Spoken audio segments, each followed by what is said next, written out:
Dans cette armoire aux merveilles, un goût d'Orient, le monde des pharaons, la magie des ruines. Une plaque photographique parmi 7000 autres. Un temple à Luxor.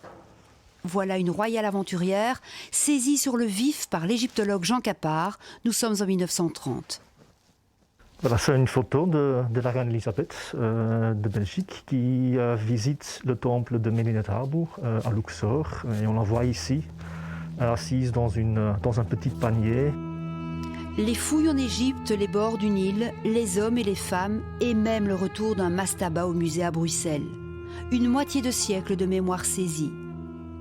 Notre Indiana Jones des années 30 est un visionnaire. Avec son équipe, Jean Capart photographie chaque moment sur les champs de fouilles. Avant lui, personne n'utilise à ce point la photographie en archéologie. Et c'est lui sur ce film amateur. Donc on n'a plus son caméra, c'est perdu. Mais on a cette boîte qui... on a une plaque là-dessus qui dit fragile ou fragile pour les plaques de verre. Et donc ce sont des détails comme ça qui font vraiment vivre le passé pour nous. Le menton délicat, les lèvres charnues de Néfertiti, 1350 avant notre ère. Un clou de la collection. Le monument où ce fragment a été découvert a été dynamité voici 10 ans. On possède plusieurs dizaines de photos anciennes des années 20-30 de ces stèles et on va pouvoir beaucoup mieux connaître le contexte d'origine de ce petit trésor de la sculpture égyptienne.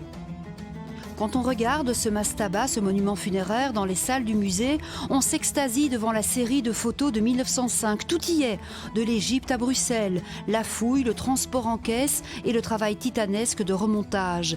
Les photos vont aussi permettre de retrouver en Égypte l'emplacement oublié de la fouille. L'égyptologie, une affaire bien belge. Dans les années 30, cette collection fait de Bruxelles le centre mondial de cette discipline. Aujourd'hui, des photos aux objets, c'est le temps d'un rêve d'antiquité à portée de main.